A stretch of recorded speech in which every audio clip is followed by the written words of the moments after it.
Hey, what's up everybody? This is Me24, and today I'm going to be doing a review of the US DVD release of Puella Magi Madoka Magica. This is an anime that I really didn't know much about going into. Like, I had sort of a general idea of it being the equivalent to Magical Girl anime, what Ava was to Mecha, in that it sort of deconstructs all the conventions of the genre.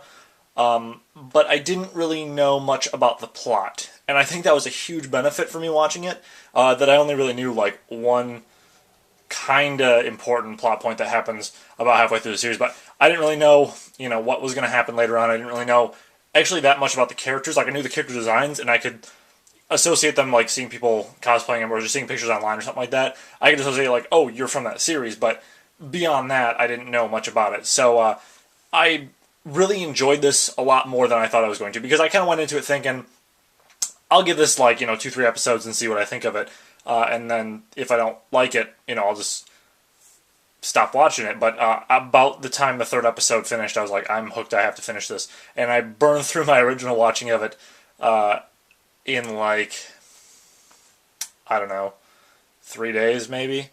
So this DVD release, I'm just going to do the review of all 3 volumes here because I have them here. But this DVD release, you do have some really nice cover art here. And the thing that I think I should mention about this series that I haven't seen mentioned in a lot of the reviews I've seen on YouTube, and maybe it's just the ones that I've come across, is that this series is very dark and very serious. Despite the fact that you have this sort of happy-go-lucky, innocent, cutesy art here on the front, it's pretty dark. And we're talking sort of a deconstruction of its genre, maybe not quite to the extreme of End of Evangelion, but somewhere in that ballpark. I'd say this is overall darker than the original Neon Genesis Evangelion series, because Evangelion starts off a little bit happier than it ends, but this one, it gets into the darker stuff earlier, so it's kind of more consistent throughout, and because of that, I think it's darker throughout. So this first volume here, we have Homura and Madoka here on the front, and then on the spine, we have Madoka. Get the sort of pink text there. A little description of what the first volume entails. You have 4 episodes on this. A little highlight of all the quick snapshots from the series, and then a list of the special features, which I'll get into a bit in a minute.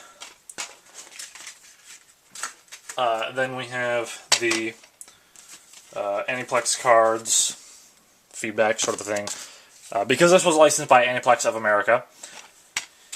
Then we have Mami here on the first disc, and each of these volumes has reversible cover sleeve, so you have this optional art if you didn't want to display the default art. I tend to prefer the default art on all of these, but it is kind of cool to see that they did some optional artwork there, especially if you like to have different characters on the front, or you want to see them in like their school uniform or something like that. I'm going to spread these out to the side here. Fit them all in the picture frame. There we go. So for Volume 2, actually show off first, we have Kyoko and Sayaka here on the front. We have Kyoko there on the side. Again on the back, sort of a description of what's happening in the second volume, which I won't really go over that in detail because it'd be a bit spoilerish, I think. Then we have Sayaka in her school uniform on the second disc.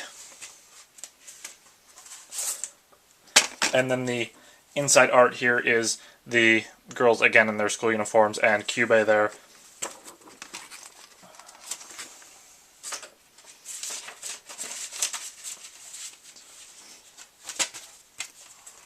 Oop, adjust that sleeve a little bit. And then the third volume, we have all the magical girls here lined up. We have Madoka again there on the side. Again, one more description of the third volume there on the back. Then on this disc we have Homura. And I really like the color on these discs. It's very bright. Then there's the alternate artwork for the third volume. And this one I think is the only one where I'd consider maybe swapping it out for the other one, just because I do like the fact that there's some sort of action scene going on here, and you have more than one character displayed there. But I do like the default of all of these volumes, especially Volume 2. I think that's probably my favorite of the cover art on all three of the volumes. So, basically the premise for this series, as I mentioned, is sort of a deconstruction of the magical girl anime genre, and I'm only so familiar with that genre. I mean, I've watched some Sailor Moon stuff from back in the day, but not the whole series. I've just seen a few episodes here and there. So I don't think I appreciated the themes that they were sort of wrestling with here as much as someone who's really familiar with that would. I don't feel like I got as much out of them as I did for the Evangelion deconstructing all the mecha stuff, but I still am relatively familiar with the, sort of the tropes and the themes of these sorts of anime.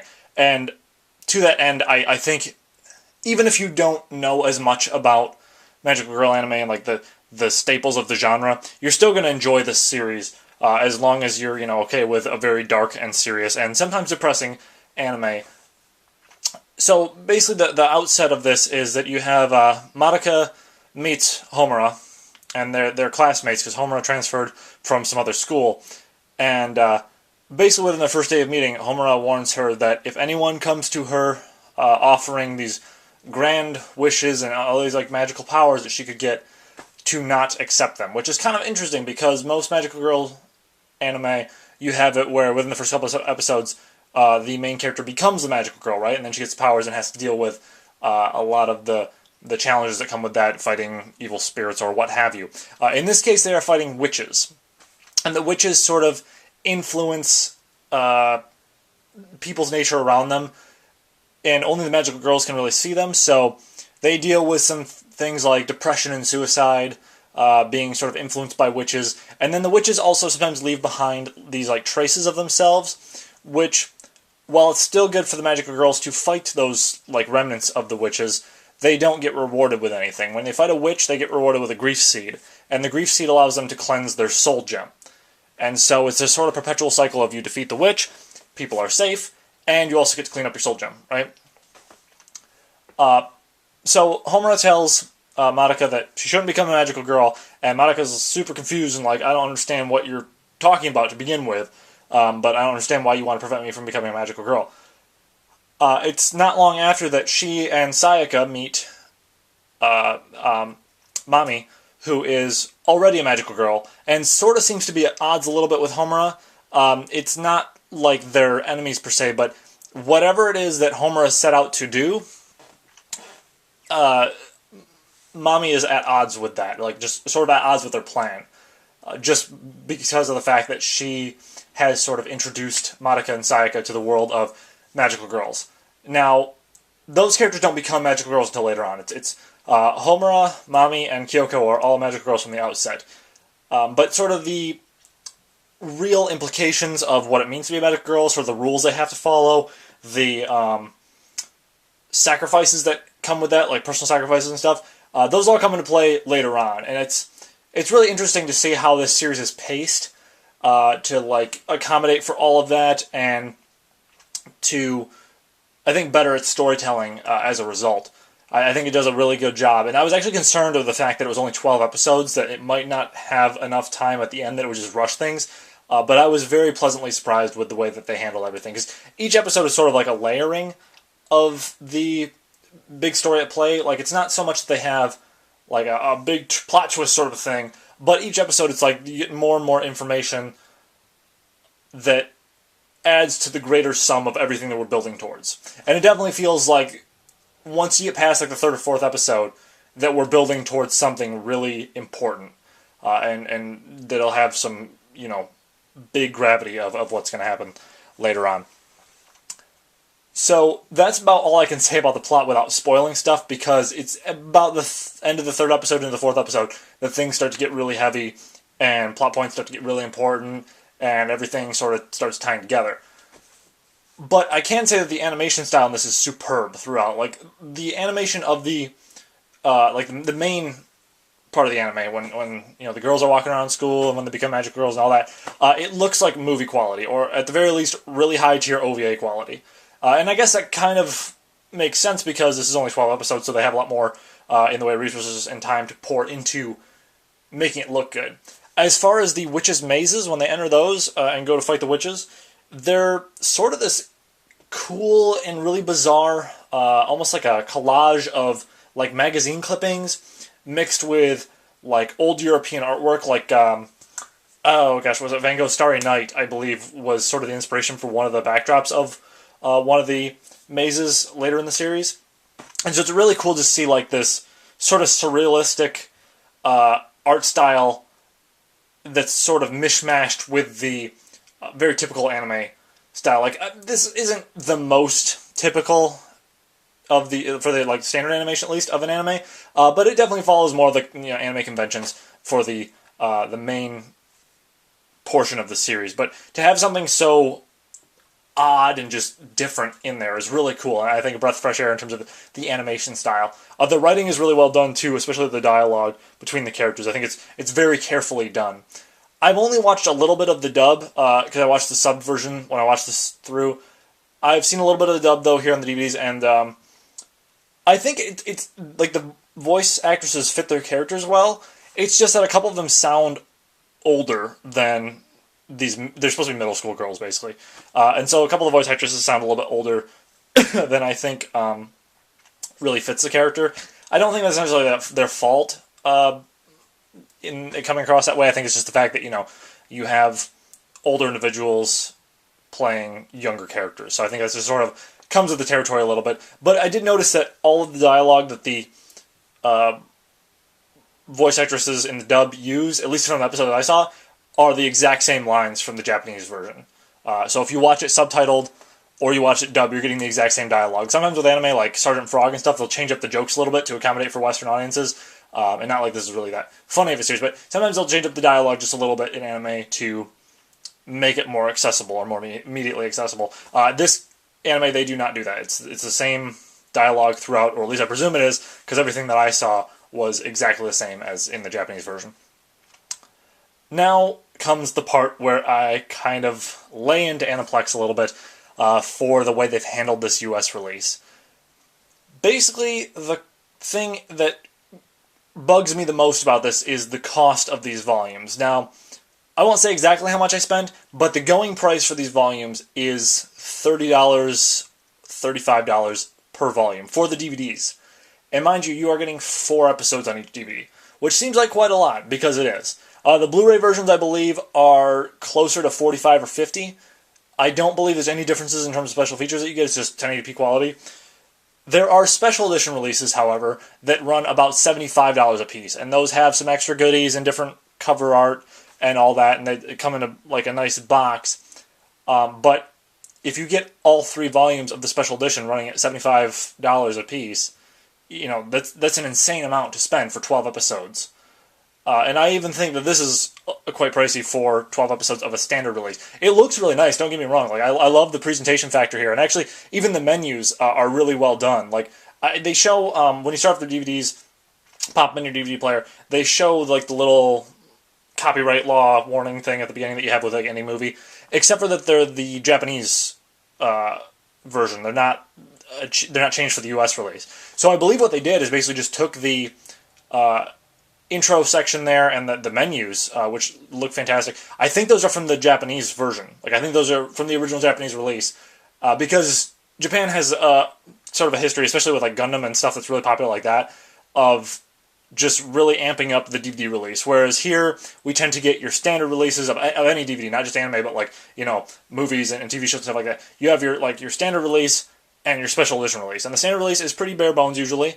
It's done decently enough in the US, but the special editions, obviously you get a bunch of extra goodies and stuff like that. And it actually kind of reminded me a bit of the Attack on Titan DVD release, which is coming out. I don't care much for Attack on Titan myself, but it just it's kind of a similar deal where you have a special edition release, or a limited edition release rather, where it's like, I want to say $60 or $70 for this special edition release, and you get a bunch of extra stuff with it, but you also get 13 episodes.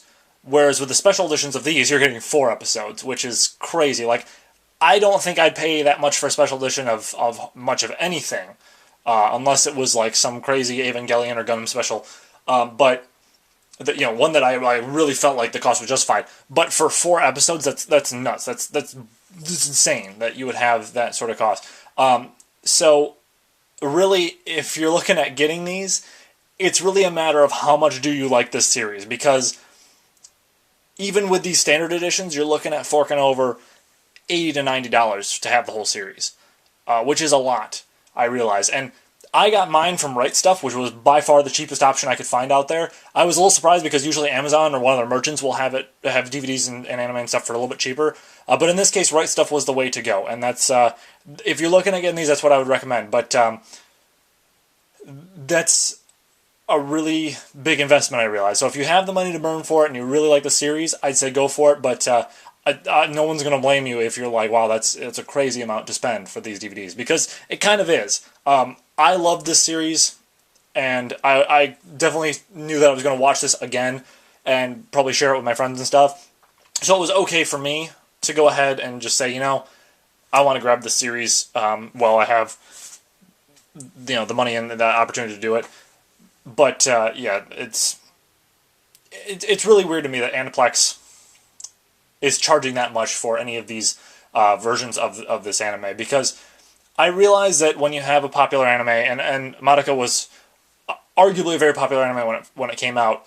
I'm a little bit behind the curve with watching it, but it's still relatively recent. When it came out, though, it was incredibly popular and sort of, like I said, changed the way that people looked at the magical girl genre.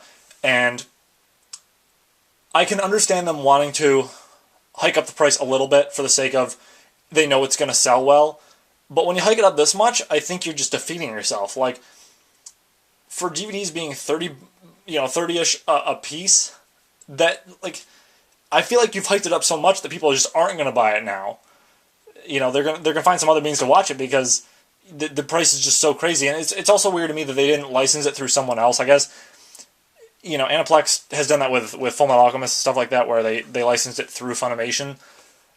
So it was Funimation's call as to how much it cost and the packaging and all that. And I kind of wish they had done that, because I feel like someone else would have done a better job with the property. Like, not that I have any problems with the presentation factor, it's just the cost and release of this. It's really my biggest gripe with it. Like